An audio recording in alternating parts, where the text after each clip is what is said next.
This is a chart just summarizing state energy efficiency savings goals from a number of states around the country. The New England states are highlighted in blue. And these are annual energy efficiency, these are cumulative energy efficiency savings based on an annual rate that the states have selected as target. So some states have selected a target of 1% annual energy reduction, and over a 10, 20-year period, that's what the cumulative savings can come to.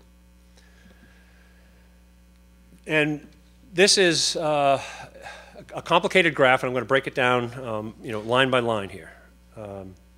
The first line on the top is the ISO New England's estimate of load growth without accounting for any energy efficiency at all.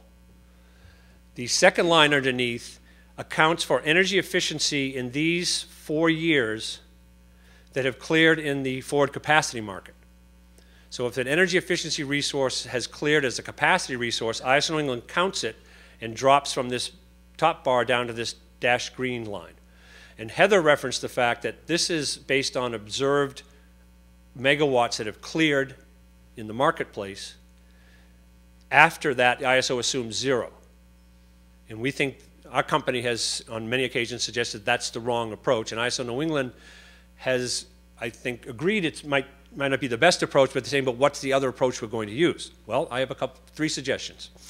The first one is, and this is the magenta line, is to take this rate of energy efficiency that is cleared in these 4 forward capacity auctions, get the average, and then run that average out for the next 10 years. So assume that we'll be able to achieve the amount of energy efficiency we're currently achieving on an annual basis.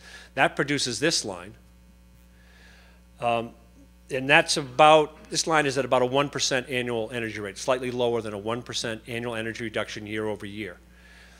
Based on the previous chart, we came up with an average of about 1.4%, which is this line here. So rather, if instead of 1%, you do it at 1.4% a year, this happens. And if you do what we call a best practices approach, which these are the goals that Massachusetts has adopted, this is about a 2% annual energy reduction year over year over year. You get down to this level. Now, the important thing here is when you get out to this year of 2030, this is a very different electrical system if this is the peak load, or if this is the peak load, or if this is the peak load. And you want to make different decisions and plan things differently depending on which of these futures you think is the most likely to happen.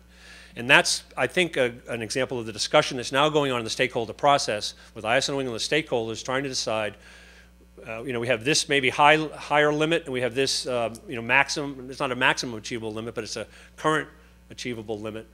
And somewhere in between is probably where we're going to end up. And how do we best try to forecast that? Now, this ties back into that first slide about the transmission NOPR, because FERC is saying to ISO New England, you have to study not just state energy efficiency goals. You may need to study state RPS goals, state goals for feed-in tariffs, state goals for photovoltaics, if a state has a particular program to encourage the adoption of photovoltaics. And you need to estimate the impacts of all of those things, just like I'm showing here in this energy efficiency graph, and somehow combine those to come up with what kind of system do we need to build for the future. And in the background to that is understanding the long-term trend, which is energy efficiency. Energy is improving, energy intensity is declining. And this is it's a very challenging thing. This describes the 5 cases I just showed you. This is a summary of how 3 different RTOs would be affected by those 5 cases. You can look at these details if you want, but they highlight at the end some rather substantial reductions, 28% reductions in peak load in 2030 versus current estimates. So 25% reduction is large. Now, actions you can take. What can you do in light of the things that we've been talking about this morning? This is my list of recommendations, and they're challenging ones. Reduce the energy use in your buildings by 50%. It's technologically achievable. You will then insulate yourselves somewhat from future energy cost increases. If you're producing a product or whatever your services you're providing, try to reduce those energy inputs by 50% as well. Your real goal is to become a net zero company. That means together your buildings and your processes on an annual basis come out to zero. You have a net zero energy use. And the only way you can do that is by getting into the production side of the business as well. So you would want to look at opportunities to put solar PV on your roofs, to get combined heat and power systems, to use geothermal power. You might want to put a windmill up. I'm not sure that would be necessarily cost effective, but if there's a way to do that, you then give yourself a hedge in the future against problems with energy prices going up because you're producing some of your own energy. So if the oil cartel does a better job at jacking prices up, or if the promises of low-cost natural gas turn to be an increasing cost of natural gas, you're better protected because you're only relying on the grid for some of your system and for some of your electricity, and some of your electricity you're producing yourselves. Now, I'm not suggesting you get into the marketing and selling of this. Someone else will come along and do that for you. There'll be coordinators, aggregators. Utility company may eventually want to sign you up based on what you can produce, what your PV system can produce. But the important issue here is that ISO New England, as the planning authority, needs to try to anticipate what you're going to do. And that's really hard. So I'm going to encourage you to make these your goals. And then the challenge would be for ISO New England to figure a way to plan the system if you're able to achieve them. This is how you can get in touch with myself, and also I work very closely with a gentleman, Doug Hurley at Synapse.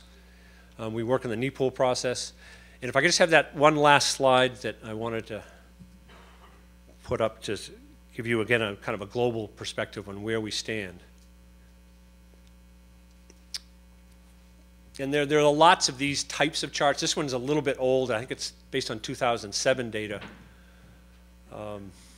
We may not.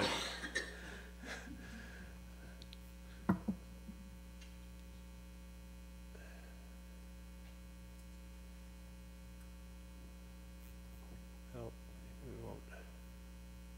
That's it. Open folder. Go up to 06. Down one. That's it. Wait, no, single, is there a single slide? Okay, put that one up, because I know it's on there. We have to scroll through it. There it is. Here's the United States. This is a energy intensity for a whole bunch of countries in the world, not all the countries in the world. What you're showing here is the gross domestic product. So you don't want to be down on this end, because you're not producing much of gross domestic product. Here's where the high, the United States, Western Europe, people with high gross domestic product, but here's also the high energy use.